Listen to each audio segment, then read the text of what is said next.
What is going on, YouTube? Back again with an awesome return, and let's talk a little bit about a bunch of different things going on in the next week. Shall we? Let's run.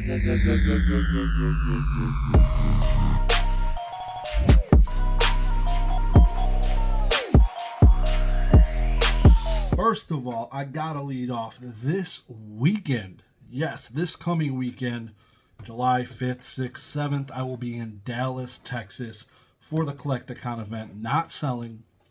I'll be there buying primarily raw things, looking for value, as I've done in Denver and other Collecticons. It's usually a good time. It's a good show. Usually I find some freaking awesome stuff, talking to different people, finding people selling their binders, talking to them, buying it so vendors can't. It's pretty awesome. So that's kind of the play. That's where I'm going down there to do. So it's nice in the sense I don't got to bring a whole bunch of crap. I'll bring my slab backpack with different things that are liquid that I may need to work into a trade for something bigger, to be determined. But yeah, so it's kind of nice not having to bring all this crap. I'll bring my luggage, won't max it out so that I can bring some things back with me. To be determined again, see how that goes. But let me know if you're going. I would definitely love to meet up. I'll have a lot of free time because I'm not vending. That's one of the biggest benefits. Being able to sit and talk to all these different people, all the different people out there is amazing. Obviously, vendors are tied up, but all the people that aren't vending, it's really cool to be able to intermingle and talk to these people and network for 2.5 days. It's huge. It's like the networking itself is awesome. I absolutely love these events. Cannot wait to go. But I got a stack of pretty awesome slabs. So I've been sending in chunks of 25 cards to PSA after I was punished. I got more. I got probably 100 more I need to send out. So 25, 25, 25, 25, 4 of them I need to get out to PSA. And I think one for CGC. It's got some error cards. So without further ado, let's jump into it. And if you're not already, please go subscribe to my podcast. Link down below in the description. Slab Podcast. Weekly uploads. Next episode is going to be a banger. I do not want you to miss it. Go check it out. It's uploading Tuesday, noon Eastern Standard Time. All right, let's get into this return. Off the rip, shout out to the homie, Brad G. Cards, for giving me this bad boy, a Thomas Edison numbered to 1776 PSA 10 from 2009. Pop one, baby. Let's go. Thomas Edison's awesome. Huge fan. Did a lot of papers on him back in the day. My son's middle name is Edison because of this gentleman. Really, that's actually the reason. So, huge fan of Thomas Edison. So Brad G hooked me up with that card for free. I graded it, got the 10, knocked that boy down. So let's see what this is. All right, so we got some Yu-Gi-Oh, some Pokemon, and a few Magic the Gathering cards. PSA 10 Power the Duelist. So I purchased a lot off of vintage Yu-Gi-Oh. After he did a box break, he didn't want to keep any of the super rares or commons. And I graded the super rares I thought that looked good. So here's one of them, PSA 10. I think I paid like $150 for the lot. So getting some 10s here would be pretty damn nice. And we are 2 for 2. Cannot complain. 2 for 2 PSA 10s from Power the Duelist. Really cool. Not the most, like, these are not, like, the hollow's awesome. It's like rainbow. Not going to be the most liquid, but being in a 10 significantly helps. Hell yeah. So this is my buddy's. He collects dinosaurs. He's a huge fan of dinosaurs.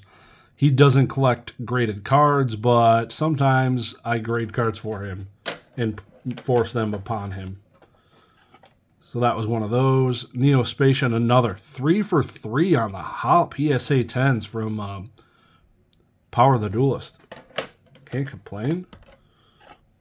Power the Duelist, PSA 10 Ultimate Tyranno. Never really got played. Not very good, but it's a 10. This is painful. PSA 9 Berserk Gorilla. One of my favorite effing cards of all time. One of the most played cards probably in the history of the game. Like, when this thing came out, it got splashed in side decks, main decks. Even now in, like, GOAT format, this thing is seeing play. So this thing in a 9 is exceptional. So it is the top of the population, only one graded, which is insane. It's literally one of the most popular cards back in the day, back when this came out, 2004, and this is the only one graded first edition. Pretty cool. Sabersaurus, this is painful. PSA 9. Probably won't get $5. PSA 9 Super Viacroid Jumbo Drill. It's a machine, 3,000 attack piercing. It's like a small Cyber End Dragon. And here's some modern Pokemon. So this card, the centering left to right, is not great. How'd this get a 10? Wow, I got lucky there. Yeah, the centering left to right's dog bleep. But PSA 10, Charizard. So I purchased this raw from LGS. I'm like, yeah, it's got a shot at a 10. There's no whitening whatsoever, or else I wouldn't have bought it. That's usually like my first thing I look for. Whitening, good. And a Rayquaza VMAX, number 217 out of 203. So that's a secret rare. They both are secret rares. Nice. Yeah, these I think were purchased at the same time from the LGS. Off the top of my head, I'm forgetting what I paid, but it was like market for these near mint pack fresh raw. So that'll be a nice little upgrade. PSA 10 premium file. These are generally not worth grading at all unless you get a 10. It's probably just maybe $100, maybe a little bit more. In a 9, it's probably worth $10. I don't even know. It's Chikorita, PSA 10. So I graded it basically a slam dunk 10. And by slam dunk, I mean I probably should have sent it to Beckett because it probably would have got a black label. Getting a 9 on this would get like negative EV. Meganium in a 9, so that's pretty bad. I'll probably maybe get my money back on that one. Next is, what do you know, an Ancient Mew with a PSA 9. Bummer, dude. PSA 10 of that would have been sick. Centering top to bottom is not great. Probably that could have did it. Yeah, so this is the Upside Down from Magic the Gathering, PSA 10. So last time I submitted another one of these sets, not a single effing 10. I got completely wrecked.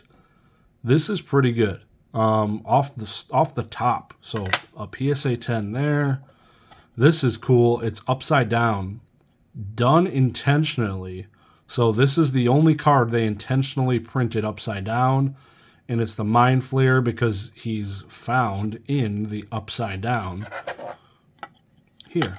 You know what I mean? So it's pretty cool that they actually did the upside down back intentionally for this one card. It's cool they can do that type of stuff. PSA 10. PSA 10. Really low pops on all these. Probably like no value.